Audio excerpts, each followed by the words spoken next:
Ya, Bapak Ibu Saudara yang diberkati oleh Tuhan. Tetapi Paulus katakan, Paulus di sini bukan mengumpulkan uang dari jemaat untuk dirinya sendiri, tetapi dia mengajar jemaat untuk memberikan segala sesuatu persembahan mereka untuk menolong pekerjaan Tuhan harus dengan sukarela, harus dengan sukarela dan jangan dengan sedih hati dan jangan dengan paksa. Haleluya. Jadi di sini Paulus mengingatkan jemaat yang ada di Korintus dan juga kita yang ada di tempat ini. Paulus menyampaikan kepada orang Korintus untuk memotivasi mereka untuk mempersembahkan persembahan kepada Tuhan dengan tulus hati. Yang pertama, memberi dengan sukacita, memberi dengan sukacita dan sukarela tanpa paksaan. Yang saya katakan tadi, mereka tidak perlu takut kekurangan ketika mereka memberi, karena mereka yang memberi pasti akan menuai. Karena mereka yang memberi pasti akan menuai. Sama dengan petani, kalau mungkin ini benih tetap ada di tangannya, dia tidak menabur. Dia karena melihat cuaca tidak baik, dia melihat matahari tidak baik, dia tidak menabur. 1 tahun itu dia tidak menabur. Apakah dia akan menuai? Yang pasti dia tidak akan menuai. Tetapi kalau dia seorang petani, apapun keadaan, situasi, keadaan cuaca yang tidak menentu, tetapi tiba musimnya dia menabur, dia tabur benihnya, yang jelas sekali waktu dia akan menuai apa yang sudah pernah dia tabur. Intinya bagi saya dan saudara, ketika kita digerakkan oleh Tuhan, kita punya bagian yang akan kita berikan kepada Tuhan, jangan kita tahan, tetapi kita mau memberi dengan sukarela. Karena kenapa? Kita sementara menabur benih. Kalau hari Selasa Pak Jimmy menyampaikan tentang persepuluhan. Ketika kita memberikan persepuluhan itu, bukan kita memberikan bagian kita, tetapi itu adalah milik Tuhan. Karena persepuluhan itu milik Tuhan. 1/10 dari hasil pekerjaan kita, dari hasil usaha kita sepanjang 1 bulan. Mungkin gaji kita 1 juta, kita berikan 100.000 untuk pekerjaan Tuhan. Itu 1/10 kita yang kita berikan kepada Tuhan. Yang Pak Jimmy sampaikan kemarin, bahwa ketika kita menabur, memberikan persepuluhan itu kepada Tuhan, mengembalikan milik Tuhan, berarti kita menaruh benih, menyimpan benih. Berarti kita taruh benih itu untuk kita tabur lagi nanti kemudian. Jadi ada benih yang harus kita siapkan, yang kita simpan. Sama seperti seorang petani, ketika dia mengumpulkan harta, mengumpulkan dari hasil tuaian, hasil dari panennya, dia tidak semua jual. Gabah itu dia jual semua, atau beras dia giling, padi itu dia giling, berasnya dia jual semua, dan tidak ada lagi benih. Pasti dia siapkan. Mungkin kalau dia 1 hektar sawahnya, dia siapkan 3 karung benih untuk 1 hektar itu, dan itu tidak dijual, untuk dia menabur lagi untuk kemudian hari. Dan mungkin juga bagi dia siapkan untuk dia makan selama 1 bulan atau 3 bulan. Kalau padi itu 3 bulan, dia siapkan memang berapa karung untuk dia makan selama 1 bulan. Itu adalah penyediaan yang diberikan untuk kebutuhan. Begitu pula saya dan saudara, ketika kita memberikan milik Tuhan, mengembalikan, berarti kita menaruh yang harus kita tabur kemudian, yang akan kita tuai nanti. Berarti kita simpan itu di tempat penyimpanan kita untuk kita tabur, dan kita akan menuai. Maksudnya benih itu yang kita simpan, benih. Maksudnya benih ini sesuatu yang yang sudah terpilih, yang sudah disiapkan, yang khusus, yang kita simpan, dan itu yang akan kita tabur nantinya. Sama dengan 1/10. 1/10 itu kita taruh untuk Tuhan, kita berikan untuk Tuhan. Berarti kita sudah menaruh benih. Benih itu kita sudah tabur. Dan sekali waktu firman Tuhan katakan, kita lihat di dalam kitab Maleakhi, apa yang disampaikan oleh Tuhan kemarin, saya ulangi kembali dalam Maleakhi pasal yang ketiga. Maleakhi pasal yang ketiga ayat yang ke-10. Kalau ada yang duluan mendapatkan ayat ini, ya, minta tolong untuk dibacakan bagi kita semua. Ya, Maleakhi pasal 3 ayat yang ke-10. Baca. Firman Tuhan, Bawalah seluruh persembahan persepuluhan itu ke dalam rumah perbendaharaan, supaya ada persediaan makanan di rumahku, dan ujilah aku firman Tuhan semesta alam, apakah aku tidak membukakan bagimu tingkap-tingkap langit dan mencurahkan berkat kepadamu sampai berkelimpahan. Terima kasih. Saya akan baca sekali lagi ayat 10. Bawalah seluruh persepuluhan itu ke dalam rumah perbendaharaan, maksudnya di rumah Tuhan, supaya ada persediaan makanan di rumahku, dan ujilah aku firman Tuhan semesta alam. Dikatakan ketika kita sudah menabur, kita sudah taruh benih, uji Tuhan, kita uji Tuhan.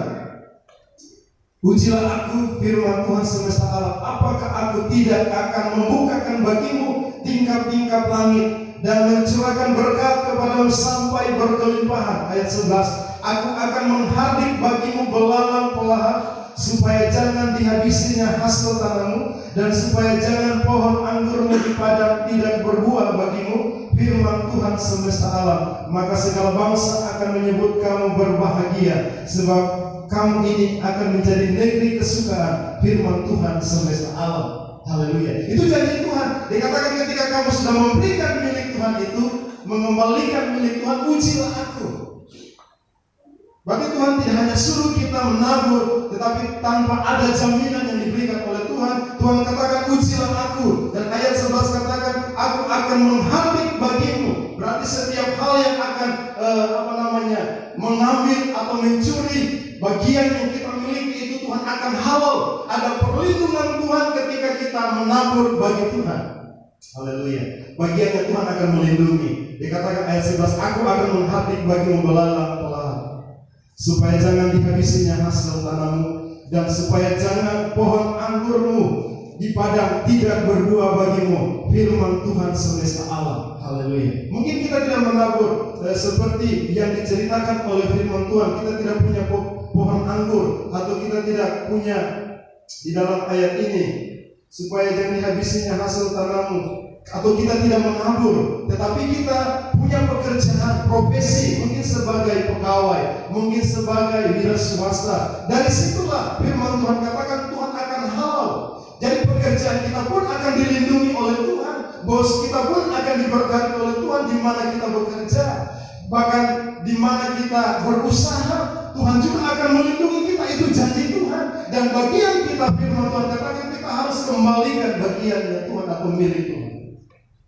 Karena ayat yang ke-6, ayat 8 dikatakan, bolehkah manusia menipu Allah? Namun kamu menipu aku. Tetapi kamu berkata, dengan cara bagaimanakah kami menipu engkau? Mengenai persembahan persepuluhan dan persembahan khusus, kamu telah kena kutuk, tetapi kamu masih menipu aku. Ya, kamu seluruh bangsa. Menipu Tuhan, tidak memberikan bagian milik Tuhan, itu menipu. Atau kalau kita tidak mengembalikan bagiannya Tuhan, kita mencuri milik Tuhan. Dikatakan oleh firman Tuhan, kita mengambil bagiannya Tuhan. Berarti kita tidak ada persediaan benih yang kita taruh supaya kita menuai nanti kemudian hari. Haleluya. Mungkin bisa saja kita sebagai pegawai rutin setiap bulan kita terima gaji mungkin 1 bulan, dan tiap bulan tetap kita terima gaji, sekalipun kita tidak memberikan perpuluhan.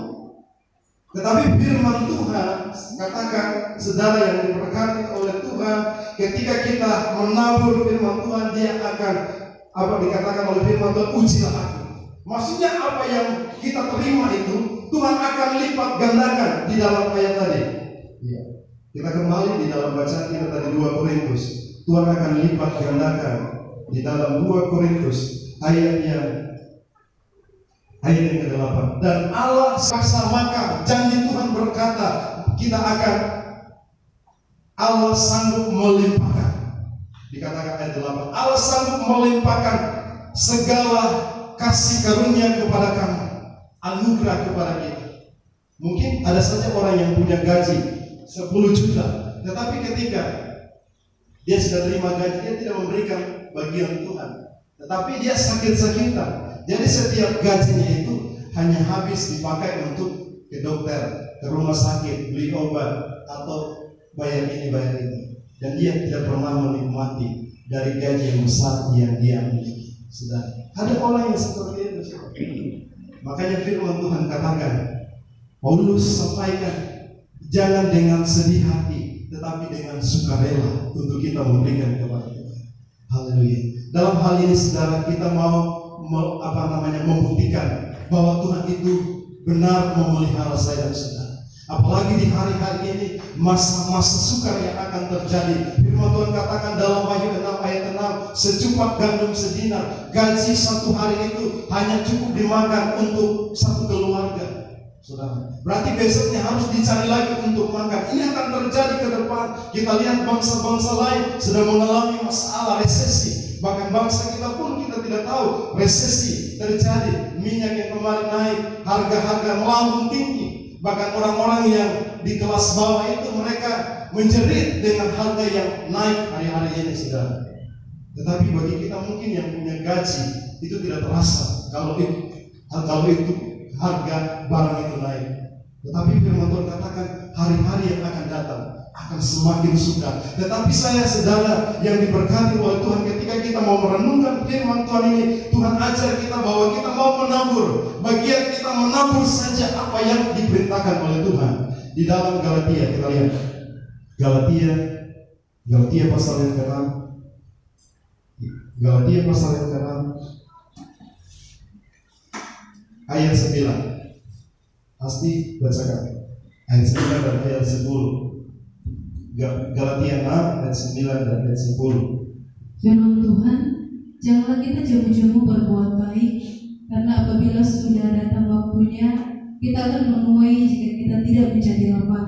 Karena itu selama masih ada kesempatan bagi kita, marilah kita berbuat baik kepada semua orang, tetapi terutama kepada kawan-kawan kita seiman. Amin. 9 saja saya ulangi, janganlah kita jemu-jemu berbuat baik. Jangan jemu, maksudnya jangan ketika kita mau berkorban kita merasa aduh sedih hati kita mau memberikan. Karena mungkin kalau gaji kita 10 juta, kita mau mengembalikan 1 juta, aduh jumlahnya itu banyak sekali kalau kita mau kembalikan.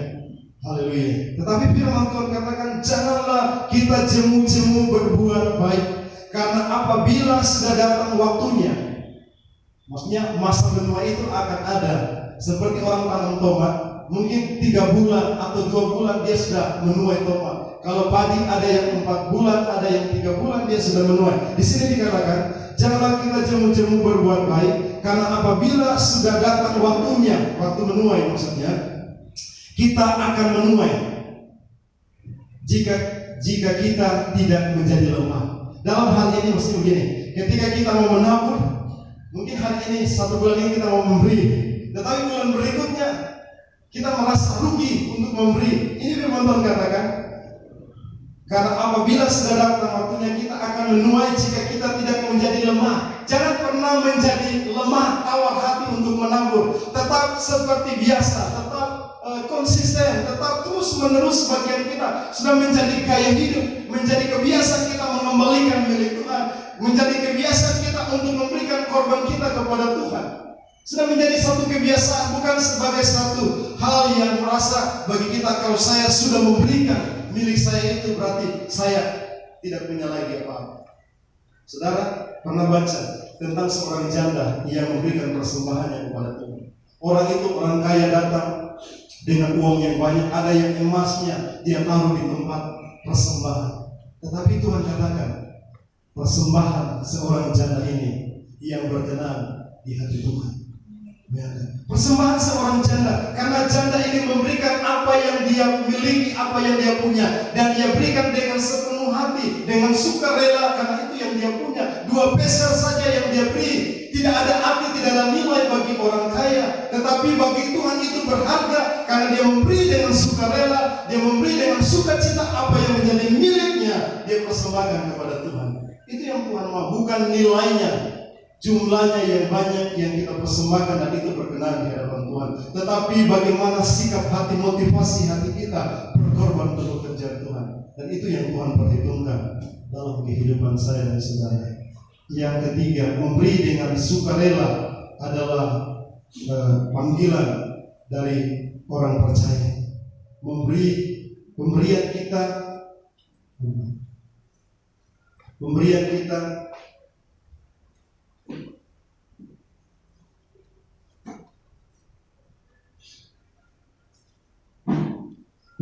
kita bagaimana wujud syukur kita atas pemberian atau pengorbanan Yesus Kristus. Maksudnya syukur yang kita beri, persembahan yang kita beri, wujud ucapan syukur bagaimana pengorbanan Kristus bagi saya dan saudara. Kalau kita pengorbanan Kristus, dia katakan dia tinggalkan surganya, dia rela datang ke dalam dunia, dia harus menjadi menjelma, berinkarnasi menjadi manusia, bukan hanya sebagai manusia, dia rela mati di atas kayu salib. Dia katakan dia merelakan bukan hanya tubuhnya, tetapi nyawanya dia berikan kepada Bapa di surga, dia persembahkan. Itu persembahan yang sangat mulia dan tidak ada tandingannya. Ketika kita mungkin hanya memberi kecil sedikit, kita sudah merasa aduh saya sudah berkorban begitu banyak. Tetapi Yesus dia korbankan nyawanya. Dia katakan sudah selesai. Dia berseru kepada Bapa di surga, Eli Eli lama sabachthani. Apa Allahku, mengapa engkau meninggal? Bisa jauh dengan Bapanya di surga. Ketika dia berseru, Bapanya tidak mendengar lagi, karena dia sudah jauh dari itu. Itu gambaran saya dan saudara. Ketika kita jauh dari Tuhan, ketika kita melakukan dosa pelanggaran, kita jauh hubungan kita dengan Tuhan. Karena firman Tuhan katakan mendekatlah kepada Tuhan. Berarti kalau kita mau mendekat kepada Tuhan, tanggalkan hidup yang lama, kita datang kepada Tuhan, maka firman Tuhan katakan Dia akan menerima saya dan saudara. Kita akan menjadi dekat dengan Tuhan. Apapun pergumulan kita bisa sampaikan kepada Bapa kita, karena Dia akan mendengar. Ketika Yesus dia ada di jalan salib, jalan Via Dolorosa, dia berseru kepada Bapa di surga. Bapanya memalingkan mukanya, tidak mendengar suara darinya, karena dosa sudah ditanggungan kepada dia. Itu adalah dosa saya dan saudara. Dia rela mati untuk saya dan saudara. Bapak Ibu saudara yang diberkati oleh Tuhan, wujud pemberian kita mengingat karya pengorbanan Kristus. Tidak sebanding dengan apa yang kita akan korbankan kepada Tuhan kita beri. Belum sebanding dengan apa yang Tuhan sudah korbankan kepada saya dan saudara. Memberikan keselamatan yang luar biasa. Kita tidak bayar keselamatan itu bukan dengan barang yang fana, dikatakan bukan dengan emas dan perak, tetapi oleh karena pengorbanan Kristus. Dikatakan pujian, bukan dengan barang fana Kau menebus dosaku oleh segenap kasih dan pengorbananmu. Bukan dengan barang yang fana. Yang fana ini persembahan. Harta benda itu tuh fana. Sekalipun mungkin jumlahnya miliaran, tetapi itu barang yang fana. Tuhan tebus kita bukan dengan uang, bukan dengan dibayar dengan uang, tetapi kita lunas dibayar oleh pengorbanan Kristus di atas kayu salib. Berarti kita berharga. Harganya tidak sebanding dengan emas yang murni, tetapi harganya sungguh mulia. Darah Kristus sederajat dengan pengorbanan Kristus, sederajat dengan kuasa kemuliaan Tuhan. Haleluya. Saudara yang diberkati oleh Tuhan, betapa berharga hidup kita. Makanya ketika kita mau berkorban untuk pekerjaan Tuhan, kita juga mau beri yang terbaik. Ayat yang terakhir, menabur, ya, yang kita baca tadi, menabur sedikit, menuai sedikit, menabur banyak, kita akan menuai banyak. Bila benih itu ditaburkan, maka benih itu akan tumbuh dan menghasilkan. Demikian juga sebaliknya, jika kita tidak menabur, berarti kita juga tidak akan menuai. Haleluya. Jadi yang saya ulangi kembali yang tadi firman Tuhan. Kita lanjutkan ya, kita ayat yang bagian terakhir di dalam Korintus 2 Korintus 9 tadi, di dalam ayat yang ke-10, ayat yang ke-9, seperti ada tertulis, Ia membagi-bagikannya dan memberikan kepada orang miskin kebenarannya, tetap untuk selamanya. 10, Ia menyediakan benih bagi penabur dan roti untuk dimakan. Ia juga yang akan menyediakan benih bagi kamu dan melipat gandakannya dan menumbuhkannya buah-buah kebenaran. Berarti benih dikatakan di sini, Ia yang menyediakan benih. Ketika kita sudah memberi, Dia menyediakan benih bagi penabur dan roti untuk dimakan. Ia juga akan menyediakan benih bagi kamu, bagi saya dan saudara yang sudah menabur, dan melipat gandakannya. Haleluya. Dikatakan di sini melipat gandakannya, lipat kali ganda. Tuhan akan mengembalikan kepada saya dan saudara ketika kita sudah menabur dan menumbuhkan buah-buah kebenaran. Kita sudah mengambil bagian di dalam kebenaran Kristus karena kita melakukan perintah Tuhan untuk memberi. Haleluya. Dan firman Tuhan berkata Dia akan melipat gandakannya. Berarti jumlahnya yang satu kita tabur, Dia akan lipat gandakan jadi 3, jadi 6, jadi berapa? 100 kali lipat. Firman Tuhan katakan, karena kenapa? Kita menabur di dalam kebenaran. Sama seperti Ishak, ketika dia ada di negeri orang Filistin, dia menabur dan dikatakan dia menuai hasil 100 kali lipat, sebab dia diberkati oleh Tuhan. Orang yang memberi dengan sesuai kebenaran firman Tuhan, dia adalah orang yang diberkati oleh Tuhan. Kalau orang yang diberkati oleh Tuhan menabur, maka dia akan menuai hasil 60 sampai 100 kali lipat ganda. Itu janji firman Tuhan. Ayat yang ke-11. Kamu akan diperkaya, dikatakan. Kamu akan diperkaya dalam segala macam kemurahan hati. Jadi kemurahan hati untuk memberi itu bukan lagi suatu hal yang biasa bagi kita, tetapi itu satu hal yang memang sudah menjadi kebiasaan kita. Kamu akan diperkaya dalam segala kemurahan hati yang memanggilkan syukur kepada Allah oleh karena kami. Sebab pelayanan kasih yang berisi pemberian ini bukan hanya mencukupkan keperluan orang-orang kudus, tetapi juga melimpahkan ucapan syukur kepada Allah. Haleluya. Di sini dikatakan tetapi juga melimpahkan ucapan syukur kepada Allah, dan oleh sebab kamu tahan uji dalam pelayanan ini. Berarti dikatakan tahan uji ini berarti sudah menjadi kebiasaan mereka memuliakan Allah karena ketaatan kamu dalam pengakuan akan Injil Kristus dan karena kemurahan hatimu. Katakan itu. Haleluya, puji Tuhan. Firman Tuhan berjanji bahwa Dia akan memberkati kita ketika kita menabur dan ketika kita berkorban untuk pekerjaan Tuhan. Haleluya. Bapak Ibu Saudara yang diberkati oleh Tuhan, kebenaran firman Tuhan ini akan terus menguatkan kita, mengingatkan kita. Haleluya. Supaya di hari-hari ini jangan kita pernah jemu-jemu, jangan pernah kita